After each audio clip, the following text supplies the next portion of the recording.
तो सभी को नमस्ते। मैं dietitian Rashmi from Emoha elder care. आज का जो हमारा टॉपिक है विटामिन B12 और डी के ऊपर कि क्या उसके सप्लीमेंट है, क्या चीज हम ले सकते हैं। आज के टाइम पे अगर मैं बात करूं कि विटामिन B12 और डी की डेफिशिएंसी 90% लोगों में है, 90 से भी ज्यादा अगर मैं बोलूं कि 98% लोगों में इसकी डेफिशिएंसी हमें मिलेगी।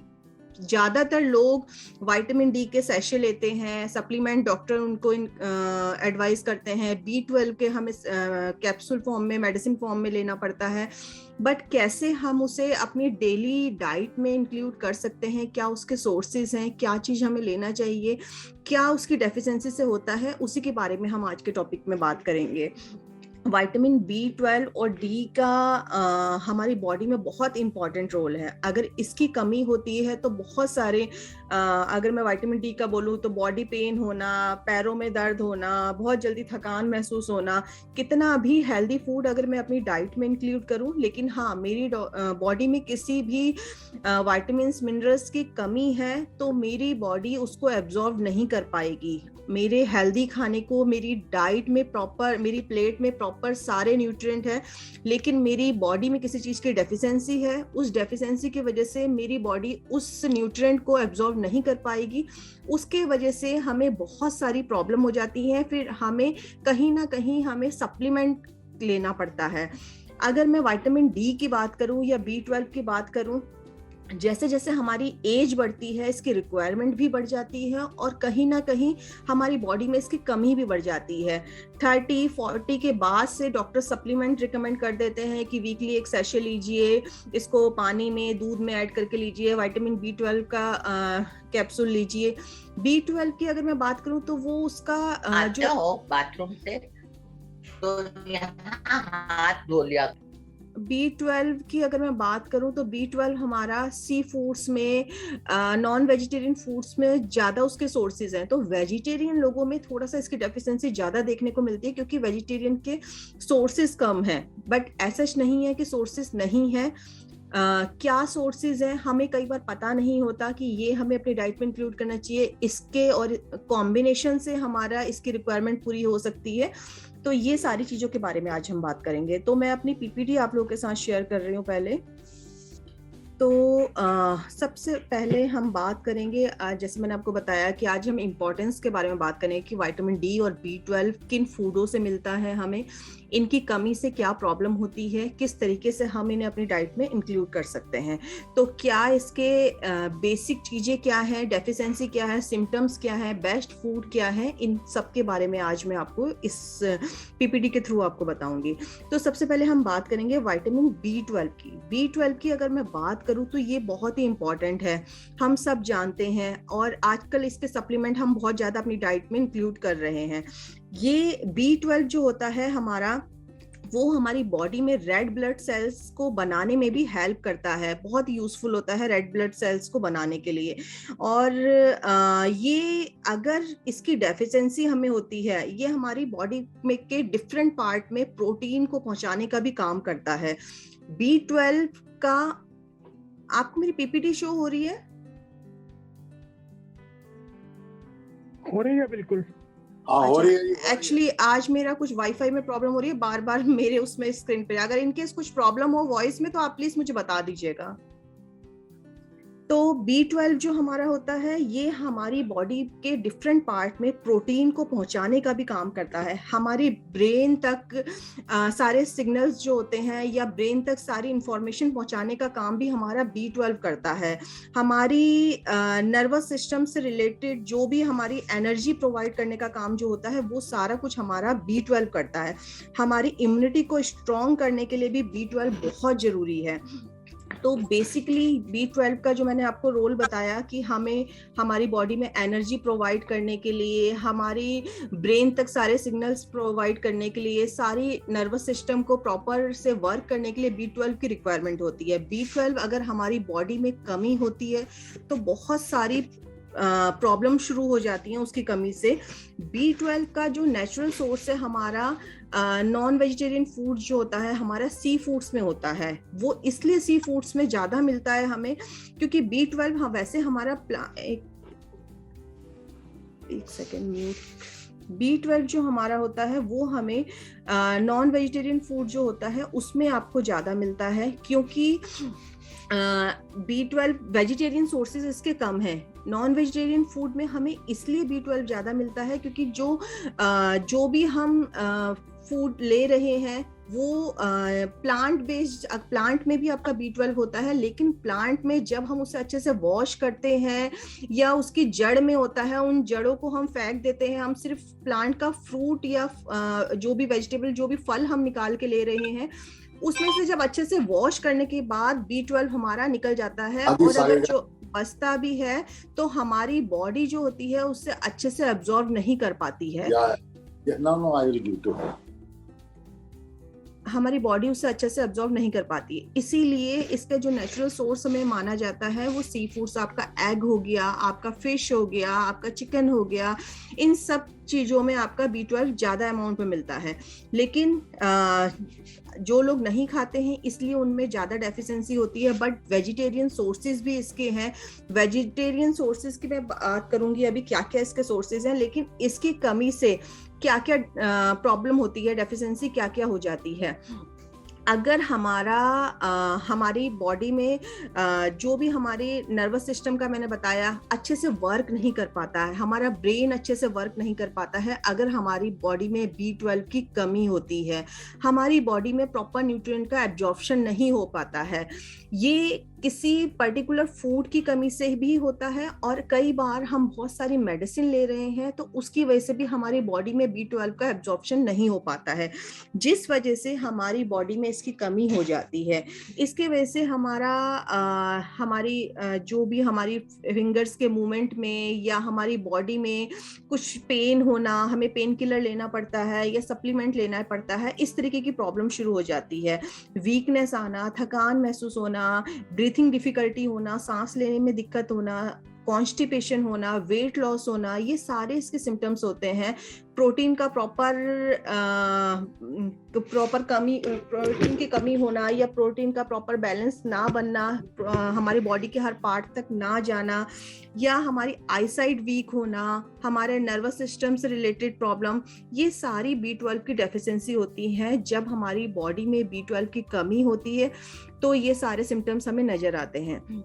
ये सिम्टम्स हमें एक दिन की B12 की कमी से नहीं होते, धीरे धीरे करके, थोड़ा थोड़ा करके हमारी बॉडी में चेंजेस शुरू हो जाते हैं, लेकिन हमें तब पता लगता है जब वो बहुत ज़्यादा पेन या बहुत ज़्यादा हमारी बॉडी कुछ मूवमेंट नहीं कर पा रही है या कुछ ऐसा तरीके से फील हो रहा है या ज़्यादा प्रॉब्लम बढ़ जाती है, तब हमें पता लगता है। लेकिन अगर हमें पहले से ही पता हो कि हाँ ये छोटे छोटे सिम्टम्स हमारी बॉडी में हो रहे हैं और हम उसमें चेंजेस करेंगे तो हमें या हम अपनी डाइट में कुछ इंप्रूवमेंट करेंगे तो हम B12 की डेफिशिएंसी से बच सकते हैं।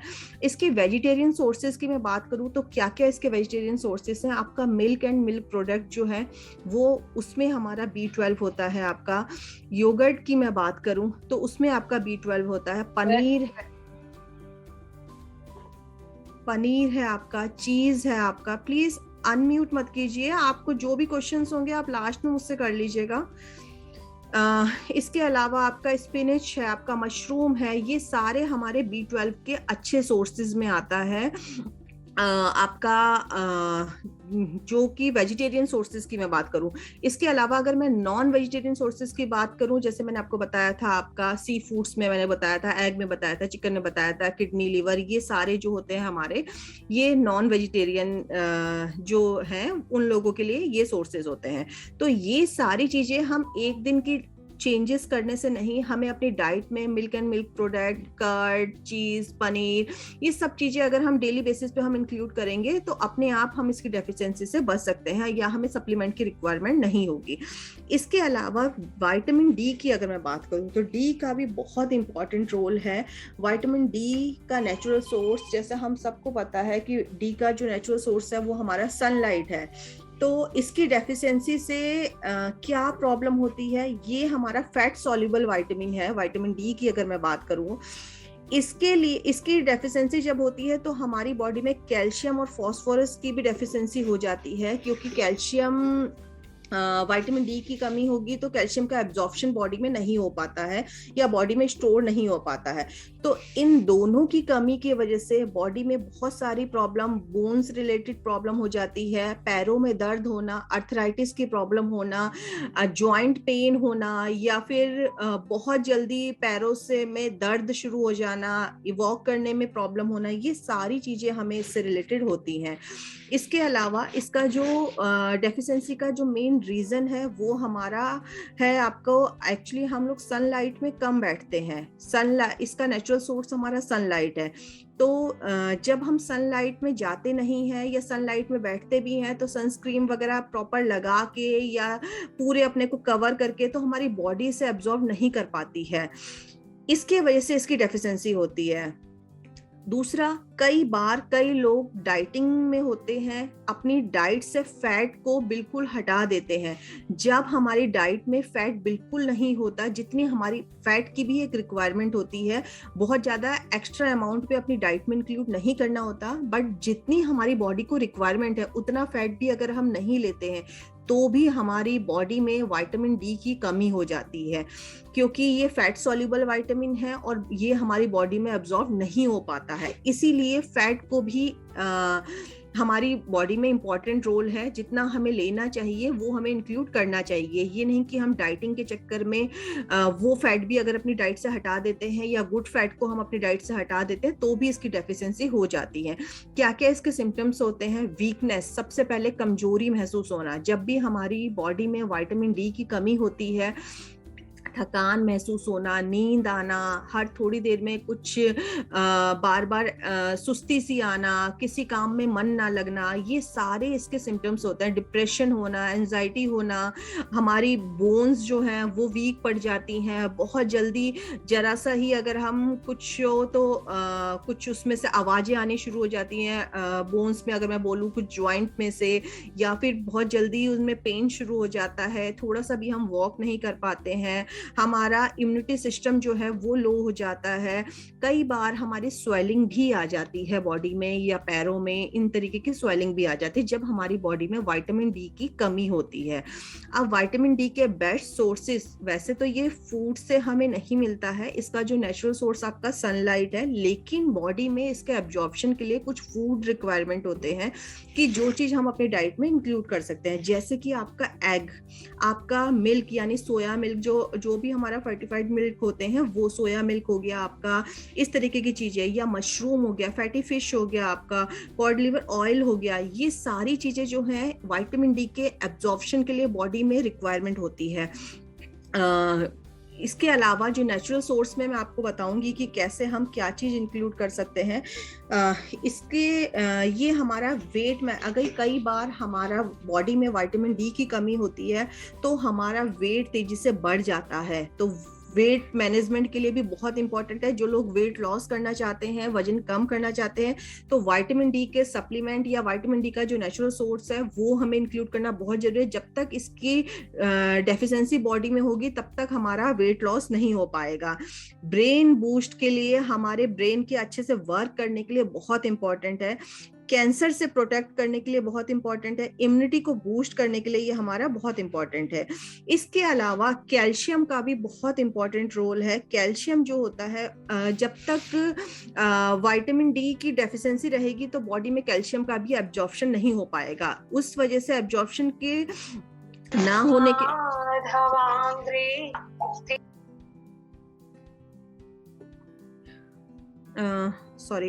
एब्जॉर्प्शन नहीं हो पाएगा। इसके लिए हमें अपनी डाइट में, जिन लोगों के जो लोग सप्लीमेंट पे हैं, जो लोग विटामिन डी की सेशे ले रहे हैं या कुछ इस तरीके से, वो लोग अपनी डाइट में कैल्शियम को भी प्रॉपर अमाउंट में इंक्लूड करें। कैल्शियम की कमी से भी प्लीज अनम्यूट मत कीजिए।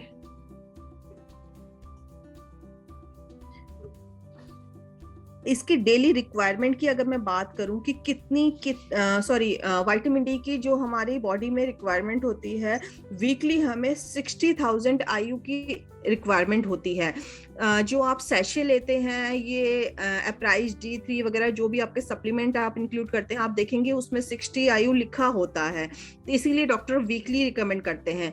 तो अगर आपको इसका नेचुरल सोर्सेज जो हमारा सनलाइट है, धूप में हफ्ते में 1 या 2 दिन 15 से 20 मिनट भी आप बैठते हैं तो भी हमारे लिए बहुत है उसके लिए। लेकिन जब भी आप सनलाइट में बैठें तो अपने हाथ पैर अच्छे से कवर नहीं होने चाहिए, थोड़े से ओपन होने चाहिए, ताकि धूप हमारी जो सनलाइट है वो हमारी बॉडी पे लगे। और जब भी आप सनलाइट में बैठे तो सनस्क्रीन वगैरह कोई भी इस तरीके की क्रीम लगा के ना बैठे। डायरेक्ट सन बाथ लेने के लिए आप नहा के आके थोड़ी देर बैठ सकते हैं। अब विंटर्स का टाइम आ रहा है तो अभी तो अच्छा टाइम है बैठने के लिए। और जब भी आप धूप में बैठे तो कोशिश करें कि अर्ली मॉर्निंग की जो धूप होती है, सुबह के टाइम की जो धूप होती है, 10-11 सुबह 9-10-11 बजे तक की जो धूप होती है वो ज्यादा बेस्ट होती है।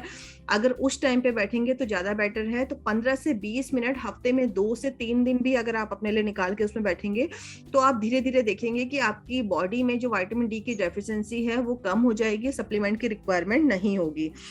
इसके अलावा कैल्शियम का मैंने आपको बताया, तो कैल्शियम का सप्लीमेंट भी हम लेते हैं। कैल्शियम के लिए हम आपका मिल्क एंड मिल्क प्रोडक्ट वगैरह भी इंक्लूड करते हैं, लेकिन तिल में बहुत ज्यादा कैल्शियम होता है।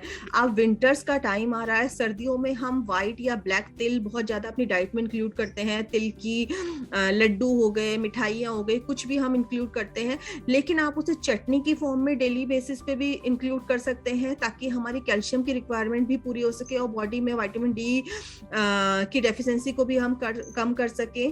और या फिर आप उसे चटनी की फॉर्म में या कुछ मीठा बना के या किसी भी फॉर्म में आप इंक्लूड कर सकते हैं तिल को, जिस फॉर्म में भी आप इंक्लूड करना चाहें। डेली बेसिस पे हम इन्हें इंक्लूड कर सकते हैं। तो ये आपका विटामिन B12 और विटामिन डी के कुछ नेचुरल सोर्सेस मैंने आपको बताए और किस फॉर्म में आपको लेना चाहिए। अब आप इससे रिलेटेड क्वेश्चंस मुझसे कर सकते हैं। ये डॉक्टर रश्मि, मेरा विटामिन B12 आया 362। हाँ जी, कम आया नहीं ठीक आया। और जो विटामिन डी है वो 20.70 है, वो भी कम है। डी तो कम आया है, लेकिन B12 आप वेजिटेरियन है ना? हाँ जी, हाँ जी। हाँ, तो उस हिसाब से आंटी ठीक आया है। 900 तक आपका होना चाहिए नॉर्मल जो रेंज है। हाँ, तो ठीक है, कोई प्रॉब्लम नहीं। आप कोई सप्लीमेंट लेते हैं? B12 का तो नहीं, अब विटामिन डी शुरू हो गया, वीक में 2 टैबलेट्स। हाँ, तो अब सर्दियों का टाइम भी आ रहा है आपका, ठीक है, तो आप नेचुरल फॉर्म में जो धूप में बैठना शुरू कीजिए तो वो ज्यादा बेटर है। और कैल्शियम वाली चीजें भी अपनी डाइट में इंक्लूड कीजिए। अच्छा, हाँ जी। अजी, तिल की चटनी कैसे बनाते हैं? तिल की चटनी बनाना आंटी बहुत इजी है। तिल की चटनी के लिए जैसे हम तिल को, आपने कोई भी ब्लैक या वाइट जो भी तिल लिया उसे तवे पे थोड़ा सा रोस्ट कर लीजिए, ठीक है, विदाउट ऑयल, क्योंकि तिल में अपना ऑयल होता है, तो कोई घी तेल कुछ यूज नहीं करना। हल्का सा उसे रोस्ट करना है। रोस्ट करने के बाद नॉर्मल मिक्सी में डाल के जो भी आप प्याज, टमाटर, हरी मिर्च, लहसुन जो आप नॉर्मल धनिया पुदीने की चटनी में डालते हैं वैसे ही इसमें डाल के थोड़ा धनिया के पत्ते भी ऐड कर सकते हैं। उसको बना के फ्रिज में रख लीजिए, आपकी चटनी तैयार हो गई। डेली कोशिश कीजिए सुबह ब्रेड में लगा के, चपाती के साथ, किसी भी फॉर्म में आप 1 से 2 चम्मच तिल की चटनी डेली इंक्लूड करेंगे तो कैल्शियम का बहुत अच्छा सोर्स है, प्रोटीन। तो अनारदाना वगैरह भी डाल सकते हैं, पुदीना, धनिया, आपके टेस्ट, ये तो मैंने सिंपल वे में बताया है कि कुछ ऐड नहीं करना। अब आपने टेस्ट के अकॉर्डिंग अनारदाना या कुछ भी ऐड कीजिए, वो आपके ऊपर है, ठीक है। डल सकता है ना, डल सकता सब कुछ डल सकता है, कोई दिक्कत नहीं है। लेकिन नॉर्मल वे में तिल की चटनी बनाने के लिए सिर्फ तिल को रोस्ट करना है, उसमें हरी मिर्च, प्याज, टमाटर भी ऐड करने की जरूरत नहीं होती है, हरा धनिया ऐड करते हैं तिल की चटनी में। उसके बाद उसे मिक्सी में पीस के आप रख लीजिए, कोई प्रॉब्लम नहीं है, और हफ्ते भर तक आपकी चटनी को कुछ नहीं होगा। Thank you. तो आज के टॉपिक से रिलेटेड और कोई क्वेश्चन? रश्मि, हाँ जी, मैं एक चीज पूछना चाहता था। हाँ जी सर। मान लो अगर आपका विटामिन B12 जो है और विटामिन डी जो है, अगर ये रेंज से ऊपर हो जाए तो उसके कोई सिम्टम्स दिखते हैं आपको? हाँ, रेंज देखो, रेंज से ऊपर ना तभी होता है जब हम किसी सप्लीमेंट पे होते हैं। कोई नॉर्मल सिर्फ डाइट से हमारा रेंज से ऊपर नहीं जाता है, कभी भी ऐसा नहीं होता। लेकिन हाँ, अगर हम कोई सप्लीमेंट ले रहे हैं, कोई भी सप्लीमेंट, चाहे B12 का है, चाहे D का है, चाहे प्रोटीन सप्लीमेंट, कोई भी सप्लीमेंट हम लॉन्ग टाइम तक नहीं ले सकते। हफ्ते में 2 से 3 महीने तक लेने के बाद आप उसे 15-20 दिन के लिए बंद कर दीजिए। उसके बाद दोबारा, डॉक्टर भी यही रिकमेंड करते हैं, कोई भी सप्लीमेंट लंबे टाइम तक हम महीने, साल 2 साल तक साथ में नहीं ले सकते हैं। और अगर इसका रेंज से ज्यादा हो जाए तो वो भी हमारे लिए हार्मफुल होता है। तब भी हमारा सुस्ती आना, नींद आना, थकान महसूस होना, ये सारे सिम्टम्स उस टाइम पे भी होते हैं। लेकिन वो तभी होते हैं जब आप सप्लीमेंट ले रहे हैं। डाइट से कभी हमारा रेंज से ज्यादा, क्योंकि B12 हमारा 900 तक होना चाहिए, कभी भी खाने से हम 900 से ज्यादा नहीं कर पाते हैं। लेकिन हाँ, अगर हमारा सप्लीमेंट काफी लंबे टाइम से चल रहा है तो हमें ये प्रॉब्लम हो सकती है। Okay, thank you. रश्मि, जो अभी आपने पिक में आपने बोला कि हम लोग फ्रूट्स को धो लेते हैं, वॉश करते हैं तो सारा B12 निकल जाता है। अभी मैं जो पिक में आपकी देख रही थी मशरूम में वो ब्लैक भी वो सब जो हम तो निकाल देते हैं। मैं वही कह रही हूँ, नहीं, एक्चुअली प्लांट में B12 होता है। प्लांट में जो पौधे की जड़ होती है, जो मिट्टी के अंदर है, उसके अंदर B12 होता है। हम लोग जो होते हैं, हम लोग तो उसे ऊपर से निकाला, अच्छे से वॉश किया, क्योंकि हम वो चीज नहीं खा सकते। लेकिन जो एनिमल्स होते हैं वो क्या है, उन पौधों को ऐसे ही डायरेक्ट फॉर्म में खा रहे हैं बाहर से, ठीक है। वो लोग, इसीलिए उनके अंदर B12 जो है वो चला जाता है और उनके अंदर एब्जॉर्ब भी हो जाता है। बट हमारी बॉडी इस तरीके से बनी है कि हमारी बॉडी में हम एक तो उसे अच्छे से वॉश करते हैं, धोते हैं, तो B12 पहले ही निकल गया। दूसरा, जो बचता भी B12 है अगर प्लांट में, तो वो हमारी बॉडी एब्जॉर्ब नहीं कर पाती है। तो इसीलिए हमारी बॉडी एब्जॉर्ब नहीं कर पाती है, तो हमें उसके सोर्सेज लेने पड़ते हैं। जैसे आपका मैंने बताया कि सी फूड्स में हो गया, या कोई भी नॉन वेजिटेरियन फूड हो गया आपका, उन चीजों में इसीलिए हमें सोर्सेज लेने पड़ते हैं।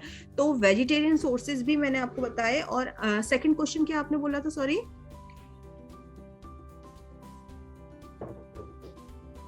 आपने अभी मुझसे क्वेश्चन क्या पूछा था सेकंड? मैंने ये पूछा था कि वो उसको फिर खाएं कि नहीं खाएं।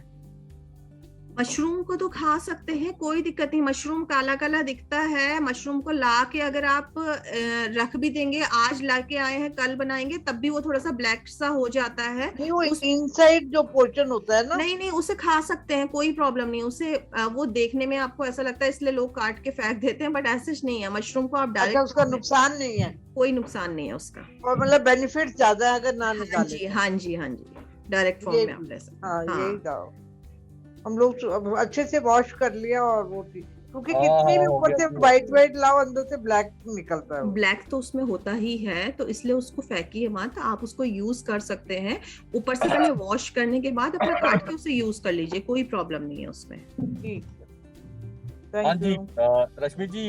हाँ जी सर, गुड आफ्टरनून। मुझे ये बताएं, ये विटामिन डी जो सनरेज से लेना है, अगर कोई कार में बैठा हो वो है, या it has to be a direct sunshine on your skin? Direct sunlight में बैठना है, क्योंकि मैंने बताया कि अगर कई बार ये होता है, जैसे हम लोग सनलाइट में जाते भी हैं या बैठते भी हैं, तो धूप की तरफ अपना पीठ कर लेते हैं, फेस अपना हटा लेते हैं, नहीं सीधी लाइट पड़ रही है, बॉडी में नहीं पड़ने देते हैं, नहीं स्किन खराब हो जाएगी या कुछ इस तरीके से, तो भी बॉडी में एब्जॉर्ब नहीं हो पाता है। इसीलिए जब 10 से 15 मिनट सनलाइट में बैठना है तो प्रॉपर सन की तरफ देखते हुए बैठना है, मतलब सन की तरफ आईज क्लोज करके बैठना है, लेकिन फेस हमारा सन की तरफ होना चाहिए। तो गाड़ी में, हाँ, गाड़ी में भी अगर आपको लगता है गाड़ी में ड्राइव करते हुए सूरज की कुछ किरणें आ रही हैं, तो लेकिन फुल स्लीव की शर्ट ना पहनी हो, हाफ स्लीव की हो, ताकि धूप आपकी बॉडी पे लगे, इस तरीके से होना चाहिए। ठीक है। अच्छा रश्मि जी, एक क्वेश्चन हमारा है कि जब धूप में बैठते हैं फेस करके, तो यहाँ ब्लैक स्पॉट्स हो जाते हैं, छोटे छोटे बिंदी टाइप की। मैं यही बता रही हूँ, मैंने आपको बताया कि जो विटामिन डी के लिए हमें सनलाइट पे बैठना है तो 15 से 20 मिनट ही बैठना है। अब विंटर्स के टाइम पे मैंने ज्यादातर लोगों को देखा है कि वो पूरा दिन, जब तक शाम तक धूप नहीं जाती तब तक बालकोनी में ही रहते हैं, तो हमें उतना भी नहीं बैठना है, ठीक है। हाँ, तो स्किन रिलेटेड प्रॉब्लम हो जाएगी। लेकिन आप सुबह के टाइम पे नहाने के बाद या नहाने से पहले 15 से 20 मिनट धूप में बैठेंगे तो उस सनलाइट से आपको कोई प्रॉब्लम नहीं होगी। और मैंने अर्ली मॉर्निंग 9, 10, 11 बजे तक की धूप इसीलिए बोली है क्योंकि उस टाइम की धूप जो होती है वो ऐसी नहीं होती जो हमारी स्किन को प्रॉब्लम करे, बल्कि हमारी स्किन के लिए उसके अच्छे बेनिफिट होते हैं। पर ये भी तो कर सकते हैं 15-20 मिनट फेस कर लें, उसके बाद आधा घंटा पीठ रख के बैठे। हाँ, फिर आप बैठ जाइए, कोई दिक्कत नहीं है। लेकिन जब आप प्रॉपर सन बाथ के लिए बैठ रहे हैं, हाँ, तो सन बाथ के लिए बैठ रहे हैं तो उस टाइम पे आप प्रॉपर, मतलब ये नहीं कि हम अपने को पूरा कवर करके पूरा चुन्नी से ढक के बैठे, वो चीज नहीं होनी चाहिए। और आज के टाइम पे मैं आप लोगों की नहीं कहूंगी, मैं अपना विटामिन डी चेक कराऊंगी, मेरा भी कम आया क्योंकि हम लोग धूप में बैठते ही नहीं है। ऑफिस जाना, ऑफिस में भी अंदर बंद रहते हैं, घर में भी बंद रहते हैं, मतलब धूप में बैठने का हमारा होता ही नहीं है।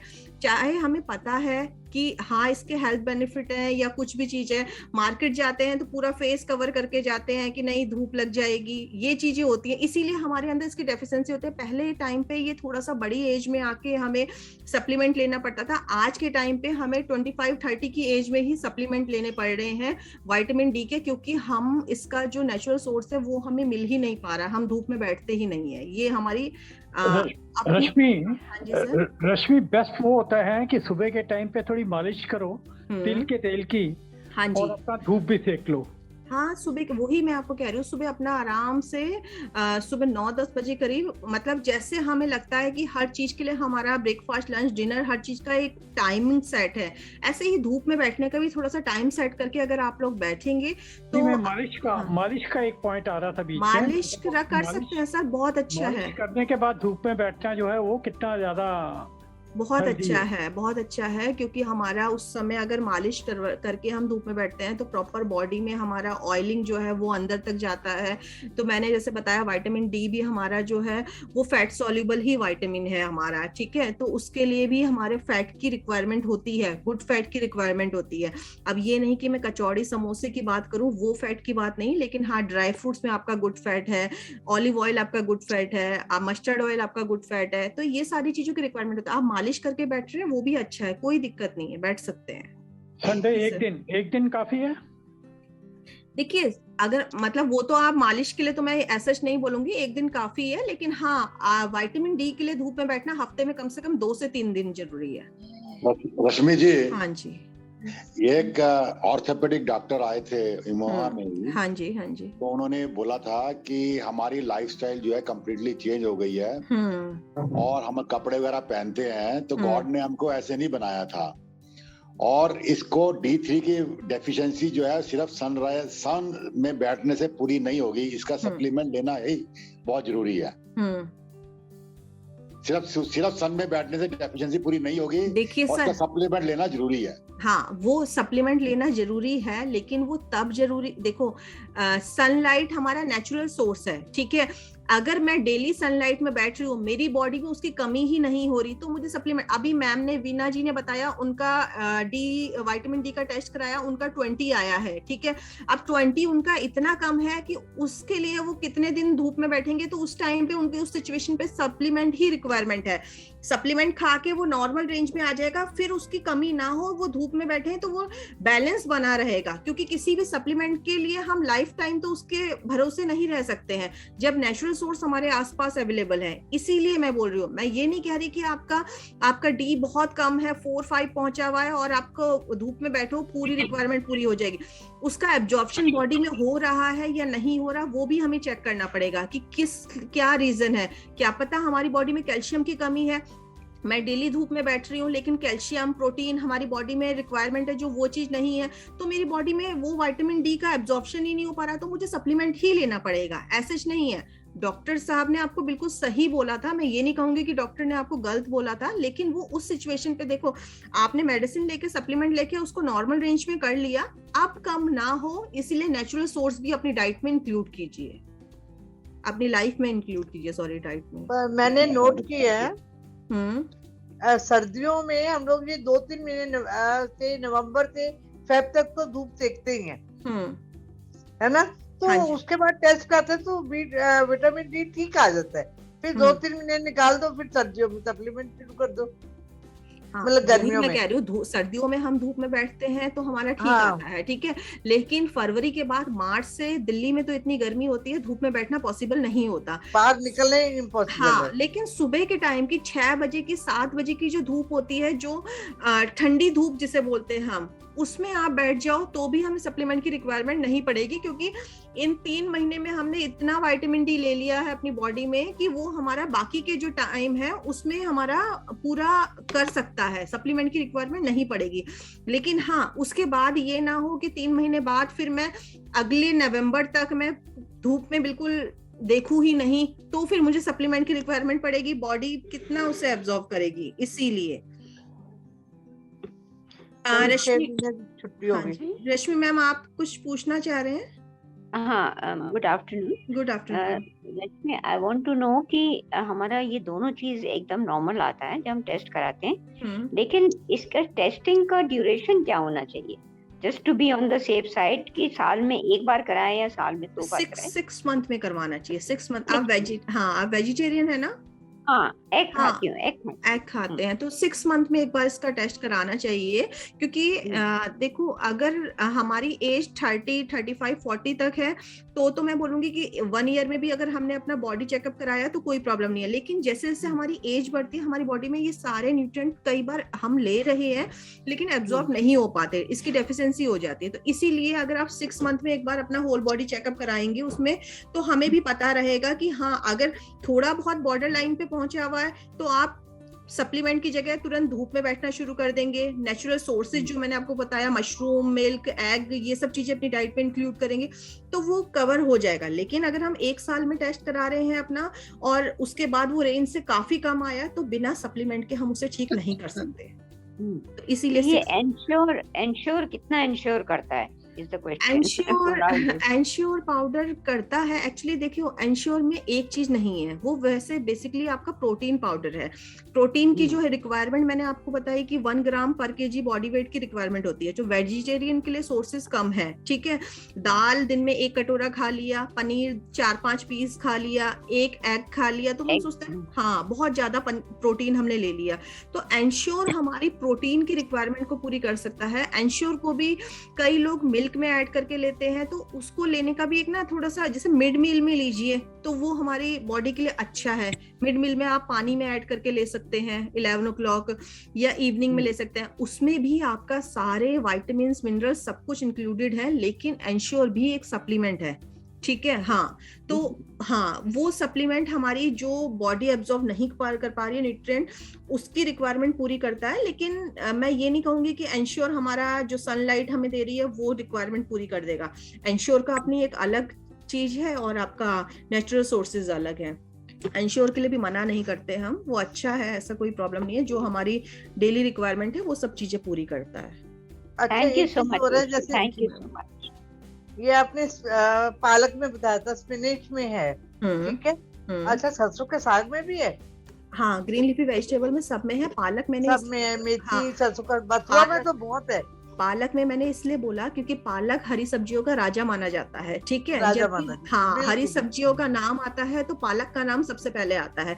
और पालक आज के टाइम पे मैं देखूं तो 12 महीने मार्केट में इजीली अवेलेबल है, ठीक है। हाँ, मेथी, सरसों, बथुआ सिर्फ अभी हमें विंटर्स में मिलेगा। बथुआ तो बहुत है, बथुआ भी बहुत ज्यादा अच्छा मेरे को लगता है कि नहीं, बथुआ बहुत हेल्दी है, लेकिन बथुआ सिर्फ हमें विंटर्स के टाइम पे, सर्दियों के 1 महीना 2 महीने आता है बस। हाँ, मेथी भी, बथुआ भी, सारी चीजें हमें 1-2 महीने। लेकिन पालक आप गर्मियों में देख लो, बरसात में देख लो, हर मौसम में पालक इजीली मार्केट में अवेलेबल होता है। हाँ, और इसलिए वो सब्जियों का, हरी सब्जियों का राजा भी कहलाता है। राजा भी। हाँ, इसीलिए मैंने सिर्फ पालक का नाम लिया। मैं सिर्फ वो चीजें बताती हूँ जो हमारे आसपास इजीली अवेलेबल होती है, हर सीजन में। पूछा जैसे आजकल हम लोग का सर्दी आ रही है, कभी सरसों का साग है, मेथी है, कुछ है, तो हरी सब्जियां बहुत खा सकते हैं। हरी सब्जियां खा सकते हैं, लेकिन हरी सब्जियां जिन लोगों को किडनी रिलेटेड कोई प्रॉब्लम है तो वो लोग ना खाएं। हाँ, उनको अवॉइड करना है। और बाकी लोग, सब लोग खा सकते हैं हरी सब्जियों में, कोई दिक्कत नहीं। अभी जैसे जैसे हरी सब्जियों का सीजन आएगा तो मैं अपने सेशन में मैं ग्रीन लीफी वेजिटेबल के भी बेनिफिट्स क्या हैं, किस फॉर्म में ले सकते हैं, किस तरीके से ले सकते हैं, वो सारी चीजें मैं आपको बताऊंगी। क्योंकि पालक कई बार हमें होता है सिर्फ हमें लगता है कि सब्जी बना ली, साग बना लिया, पालक पनीर हो गया या दाल में डाल दिया, लेकिन पालक को हम डेली अपनी डाइट में इंक्लूड कर सकते हैं और डिफरेंट वे में भी कर सकते हैं।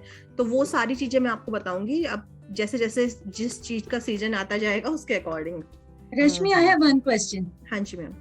मेरे जो डायबिटीज के डॉक्टर हैं वो मुझे कैल्शियम लगातार दे रहे हैं अपनी दवाओं के साथ, ठीक है। तो अगर मैं लगातार बहुत दिन तक लेती रहूं तो कुछ फर्क पड़ता है?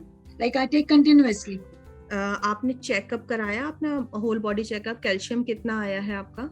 वो मुझे पुरानी रिपोर्ट से चेक करना पड़ेगा। एक बार ना आपको अपना पुरानी रिपोर्ट्स चेक करनी पड़ेगी। अगर कैल्शियम भी आपका एक्स्ट्रा अमाउंट में आपकी बॉडी में है, क्योंकि सप्लीमेंट कोई भी डॉक्टर जो रिकमेंड करते हैं तो डॉक्टर अपने आप से ही उसे बीच में स्टॉप करके 15-20 दिन बाद फिर दोबारा उसे कंटिन्यू करने के लिए बोल देते हैं, ठीक है, क्योंकि कोई भी लॉन्ग टाइम तक हम कोई सप्लीमेंट नहीं ले सकते हैं। तो अगर आप एक बार अपना सिर्फ कैल्शियम का ही टेस्ट करा के देख लीजिए, आपको लगता है नॉर्मल रेंज से काफी ज्यादा है तो एक बार अपने डॉक्टर को दिखाइए, वो अपने आप ही उसे थोड़े दिन के लिए आपका स्टॉप करके फिर उसके बाद कंटिन्यू करवाएंगे। रिसेंटली नहीं कराया, वो मुझे कराना चाहिए। वो आपको कराना चाहिए क्योंकि आप डायबिटिक भी हो अगर, तो डायबिटिक के लिए तो वैसे भी हर 3 महीने 6 महीने में अपना होल बॉडी चेकअप करवाना चाहिए। HbA1c I do very regularly every 3 months। सिर्फ HbA1c का नहीं होता, क्योंकि डायबिटीज के वजह से हमारी बॉडी के बाकी ऑर्गन्स पे भी इफेक्ट पड़ता है, हमारी किडनी पे, हमारे लिवर पे, आईज पे बहुत चीजों पे इफेक्ट पड़ता है। वो मैंने कराया। हाँ, इसी 6 मंथ में एक बार रिपीट करा लेंगे तो सारी रिपोर्ट्स नॉर्मल है तो हमें भी अच्छा है, ठीक है, हाँ सब कुछ नॉर्मल है तो कोई प्रॉब्लम नहीं है। कई बार ये होता है कि शुगर की वजह से बाकी चीजों पे इफेक्ट पड़ता है और हम लोग टेस्ट नहीं कराते हैं तो फिर डाइट से कंट्रोल नहीं कर पाते। मेन चीज ये है बस। ओके, थैंक्स रश्मि, थैंक्स। रश्मि, मेरा एक क्वेश्चन है। हाँ जी मैम। जैसे कि फॉरेन कंट्रीज में तो एक्सपोज सनलाइट ले लेते हैं, फॉरेन कंट्रीज में इतना ज्यादा मतलब सिविलाइजेशन का थोड़ा सा फर्क है हमारे कल्चर में, उनके में वो तो समुद्र के किनारे चले जाते हैं और बॉडी को एक्सपोज रखते हैं, सिर्फ अंडरगारमेंट्स पहनते हैं और उनको बॉडी एक्सपोज रहती है तो सनलाइट उनके एक्सपोज पार्ट को मिल जाती है। हाँ जी। इन इंडिया जेंट्स तो ठीक है भाई, अंडरवेयर बनियान पहन लेंगे और धूप में बैठ जाएंगे और एक्सपोज पार्ट को सनलाइट मिल जाएगी। What about ladies? लेडीज का एक्सपोज पार्ट तो कितना मतलब बहुत कम होता है लेडीज को। इसीलिए मैंने कहा कि स्लीव आप हाफ कर पहन के, सिर्फ आपकी ये पार्ट भी अगर ओपन है, ठीक है, पैरों का आप थोड़ा सा अपने नी तक अपने पैरों को ओपन रख सकते हैं, ठीक है, और इस फॉर्म में आप बाहर चेयर पे बैठ जाइए थोड़ा सा अपनी बालकोनी में, तो कोई प्रॉब्लम नहीं है। उतना भी अगर आपके बॉडी के पार्ट पे सनलाइट पड़ रही है तो वो भी हमारे लिए ठीक है, कोई दिक्कत नहीं है उसमें। That is sufficient to make the calcium absorption के लिए विटामिन डी चाहिए। हाँ जी, this much is sufficient। हाँ जी, हाँ उतने पार्ट में भी आपका आएगा तो कोई प्रॉब्लम नहीं है उसमें। बट रश्मि, डेंगू मच्छर काट लेगा। डेंगू मच्छर के लिए अपनी बालकोनी में पानी इकट्ठा मत होने दीजिए, गंदगी मत रखिए, सफाई रखिए, तो कोई प्रॉब्लम नहीं है। लेकिन हाथ पैर खुले हुए तो कैसे होगा? अच्छा, तो वो सॉरी क्या है, ओडोनिल जो आजकल ड्रॉप चला है, अपने कपड़ों पे थोड़ा सा 1-2 ड्रॉप वो डाल लीजिए तो मच्छर नहीं आएंगे। 4 डॉट। हाँ, तो वो क्योंकि मेरा बेटा भी जब पार्क जाता है मैं उसके कपड़ों में वही डाल देती हूँ ताकि मच्छर, क्योंकि बच्चों को तो हम कंट्रोल में नहीं कर सकते हैं, इसीलिए तो जब भी आप बाहर धूप में बैठ रहे हैं तो प्लीज उसको डाल के वो चीज कर सकते हैं, क्योंकि क्रीम लगाने को धूप से वैसे ही मच्छर मर जाते हैं और हीट वगैरह छिड़क दो तो वो मच्छर मर जाएंगे। नहीं, दिल्ली में तो बहुत आजकल डेंगू हो रहा है ना, इसीलिए। डॉक्टर रश्मि, HB 10.9 कम है। 10 HB हीमोग्लोबिन? हाँ जी। अच्छा, हाँ, हीमोग्लोबिन तो 10.9 कम तो नहीं बोलूंगी, क्योंकि एक्चुअली क्या होता है कि फीमेल्स में ना जैसे जैसे एज बढ़ती है 50 के बाद थोड़ा सा बॉर्डर लाइन से कम ही आ जाता है, ठीक है, तो नॉर्मल रेंज से तो वैसे कम आया है, बट इतने कोई घबराने वाली बात नहीं है कि हम कहें। हाँ, अभी सर्दियों का टाइम आ रहा है तो ये सबसे अच्छा सीजन है, इस टाइम पे बीट रूट आंवले का जूस पीजिए, पालक दाल पालक खाइए, उसमें थोड़ा सा नींबू डाल के, हरी सब्जियां खाइए, आपका हीमोग्लोबिन बढ़ जाएगा। बीट रूट तो पिछली सर्दियां बहुत पिया पानी, अब फिर शुरू कर दूंगी। हाँ, वो शुरू कर दीजिए आंटी, क्योंकि मैं ये नहीं कहूंगी कि बहुत ज्यादा कम है, क्योंकि 50-60 के बाद हमारा थोड़ा सा हीमोग्लोबिन कम हो ही जाता है, ठीक है। हाँ, और लेकिन ये है कि प्रॉन्स का वाटर बनाया, प्रॉन्स आलू बुखारा होता है ना, सो प्रॉन्स, हाँ समझ गई, वो वाला पानी पी रही हूँ। अच्छा, हेल्दी होता है उसका पानी क्या है? पानी में डिप कर देते हैं ना 2-3 प्रॉन्स, तो जग भर जाता है, तो वह पीते रहते हैं, सारा दिन पी लेती हूँ। अच्छा आंटी, उसके बारे में मुझे पता नहीं है। हाँ, उससे तो पेट भी खुलता है। ठीक, मतलब ठीक है, पीने में अच्छा है। हाँ, कोई बात नहीं। अभी आपका ये हीमोग्लोबिन अभी कम नहीं आया, आपने मुझे एक बार पहले भी बताया था कि आपका कम था काफी। हाँ, तो थोड़ा सा बीटरूट पीने से ही बड़ा होगा शायद। वही मैं कह रही हूँ। हाँ, पहले से इम्प्रूवमेंट हुआ है, तो बीट रूट खाओ, आंवला खाओ, दाल पालक खाओ। दाल, जब भी कोई भी दाल खाते हो तो उसमें थोड़ा सा फ्यू ड्रॉप्स ऑफ लेमन की ऐड करके लो, ताकि बॉडी में आयरन का एब्जॉर्प्शन हो सके, क्योंकि विटामिन सी से ही होता है। तो ये सारी चीजें अपनी डाइट में इंक्लूड करोगे तो वो नॉर्मल हो जाएगा, कोई दिक्कत नहीं है। वैसे भी इतना ज्यादा कम नहीं है। थोड़ा शुगर का, विटामिन डी ज्यादा कम है वैसे। बाकी तो sub level, glucose sub level पे। हाँ जी, चलिए, आप मेरी बात सुन के बैठ के आप मेरा सेशन अटेंड कर रहे हैं, थैंक यू सो मच। हाँ, बहुत सही किया। लेटना नहीं है, लेट के और ज्यादा हमें वीकनेस फील होती है, ठीक है, क्योंकि अभी 2 बजे लंच के बाद तो आप लेटते ही होंगे, तो इसीलिए कम से कम सेशन अटेंड करते हुए थोड़ा सा अपने को एक्टिव रखिए। तो थैंक यू सो मच। आज के टॉपिक से रिलेटेड और कोई questions? Thank you, Rashmi. It was a very nice. बहुत बढ़िया। Thank you ma'am, thank you. Please अपना सारी इन्फॉर्मेशन होती है, आप रिपीट करते हो तो फिर हमें याद आनी शुरू हो जाती है। हाँ जी, हाँ जी। फिर थोड़े दिन जोश चढ़ जाता है, फिर रिपीट होता है, फिर हम बैठ जाते हैं, फिर जोश चढ़ जाता है। नहीं, मैं वही जोश चढ़ाने ही मैं आती हूँ, इसीलिए, क्योंकि मुझे पता है नॉलेज आप लोगों को सबको मुझसे ज्यादा है, क्योंकि तजुर्बा जो है वो नॉलेज बढ़ाता है, मेन चीज। और बस ये होता है, कई बार हमें वो चीज हमारे पास होती है, हमें पता नहीं होता कि हाँ इसके ये हेल्थ बेनिफिट है, ये हमें करना चाहिए, तो इसीलिए बस हम आपको रिवाइज करवाने आ जाते हैं। और एक्चुअली बताइए, बच्चों के लिए कर रहा हो तो रोज हो जाएगा, हाँ अपने जी, लिए आलस आ जाता है। हाँ जी। रश्मि, फीडबैक फॉर्म डाल दीजिए। हाँ जी, हाँ जी मैम, मैं फीडबैक फॉर्म एक सेकंड। रश्मि, नटशेल में ये निकला, रश्मि एक सेकंड, नटशेल में ये निकला कि नेचुरल सोर्सेज वेजिटेरियंस के लिए for B12 and vitamin D, आपने मतलब मिल्क, योगर्ट्स, पनीर, बस यही मेनली बताया। B12 मशरूम बताया आपके लिए, पनीर बताया, हाँ जी, और सोया मिल्क बताया मैंने आपको। हाँ, वेजिटेरियन विटामिन डी और विटामिन B12 के सेम ही बताए ना दोनों। जी हाँ जी, है ना, milk and milk products, soya milk, mushrooms, और बाकी रूट्स तो अपन लेते नहीं किसी चीज की, मतलब। हाँ जी, मैंने फीडबैक फॉर्म अटैच किया है। ठीक है।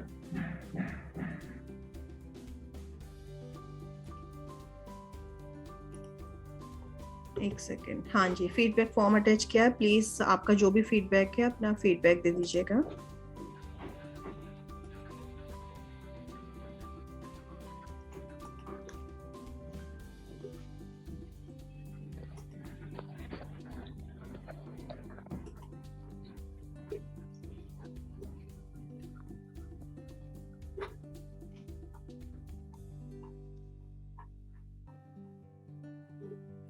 तो कल से सबने सनलाइट में बैठना है 10-15 मिनट। हाँ जी, और तिल को मैंने बताया, कैल्शियम को अपनी डाइट में इंक्लूड करना है नेचुरल फॉर्म में। सप्लीमेंट जो ले रहे हैं उसे बंद भी नहीं करना है, जो डॉक्टर ने रिकमेंड किया है वो लेते रहें, लेकिन हाँ नेचुरल फॉर्म में भी अगर आप अपनी डाइट में लेंगे तो धीरे धीरे सप्लीमेंट जो है हमारा अपने आप ही बंद हो जाएगा।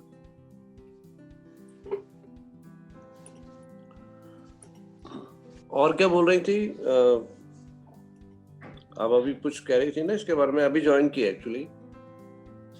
अच्छा अंकल, मैंने किसके बारे में? डी के बारे में? हाँ, विटामिन डी के बारे में मैंने तो अभी प्रॉपर सारा कुछ क्या हाँ वो कोई बात नहीं, अभी लास्ट में कुछ कंक्लूड कर रही थी ना, अब ये उसमें डालना है कुछ आपको।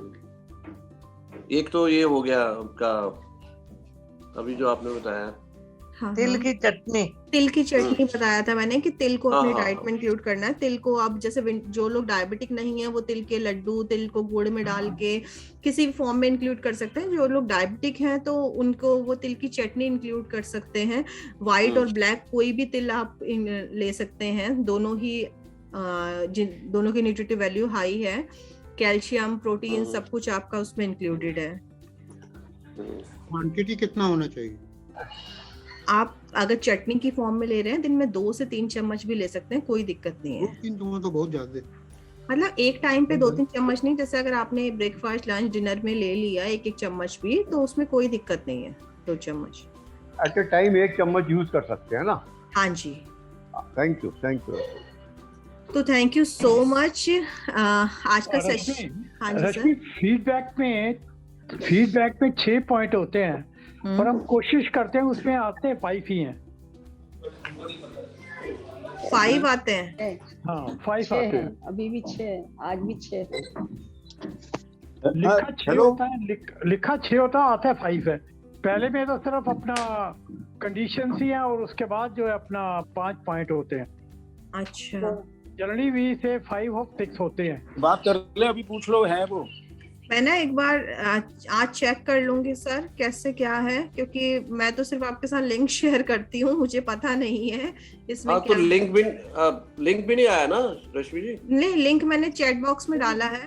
लिंक आ गया चैट बॉक्स में? अच्छा हाँ रश्मि जी लिंक आ गया, उसमें 5/6 आता है बस। नहीं 6 डेट 6 है ऑप्शन। 6 में आपको डेट डालनी है, कौन से शो के लिए आप फीडबैक दे रहे हैं। डेट तो हो जाती है, डेट ऑफ शो। ये तो नहीं मेरे में आ रहा रश्मि जी, ऐसे पॉइंट्स तो नहीं कोई आ रहा मेरे वाले। नहीं कुछ भी नहीं आ रहा है रश्मि जी, वो भी नहीं आ रहा। आपका लिंक दोबारा भेजो। अच्छा मैं लिंक दोबारा। पॉइंट्स तो ऐसे आते ही नहीं है, ऐसे ही लिख देते हैं हम तो। हाँ रश्मि जी कहाँ लिखते हैं आंटी आप? हाँ अब आ गया आपका चैट बॉक्स जो लिंक भेजा आपने, कुछ पॉइंट्स तो कुछ भी नहीं आए। नहीं उसमें पॉइंट्स आते हैं, आप उस पे क्लिक करेंगे ना, जो मैंने लिंक शेयर किया है उस पे क्लिक करेंगे, उसमें आपको हाँ 6 पॉइंट होते हैं। उस पॉइंट में आपका जो भी फीडबैक है उसमें आप दिखाओ कहना ही है। मैं तो कह रहा हूँ कोई फिजिशियन लेकर लोकल पता कर लो, मैडम से पूछ लेते करना सही, उसके तो घर के हैं। हाँ जी उसके कौन और डॉक्टर है कोई नियर बाई? हाँ हेलो। हाँ जी सर, हाँ जी कुछ पूछना चाहते हैं? रश्मि जी मैं ये पूछ रहा हूँ, उस दिन बात हुई थी आपकी हमारे मैडम से, उनका बीपी अभी भी लो आ रहा है, वो 65 आ रहा है। अच्छा बोलो ना यार, फिर खुद बोलो, मेरे को क्या पता क्या चीज है। मैडम मेरा ये बीपी जो शुगर लेवल है ना, ये बड़ा ड्रास्टिकली लो हो जाता है। अच्छा मैम, आपकी जो भी ERM है ना, आप उनके थ्रू मेरे से एक बार ना आज इवनिंग तक कॉल कर लो। मैं आपकी पर्सनल आपका क्या रूटीन है क्या है उसके बेसिस पे मैं आपसे बात करती हूँ, ठीक है? ERM मींस रिलेशनशिप मैनेजर, ये मोहा में जो अच्छा। आपको डेली बात करती है। डेली कॉल आता है मोहा से?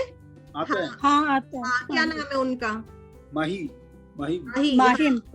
हाँ तो आप माही से बोलना कि डाइटिशियन रश्मि से अपॉइंटमेंट चाहिए या बात करवा दीजिए, तो वो एक बार मुझे कॉल कर लेगी, तो फिर मैं आपसे डायरेक्ट बात करती हूँ, ठीक है?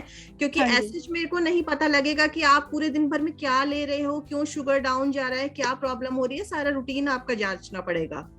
अभी आज जैसे फास्टिंग मेरा 102 था। कल फास्ट था? नहीं कल मेरा फास्ट नहीं रखा था इसी वजह से।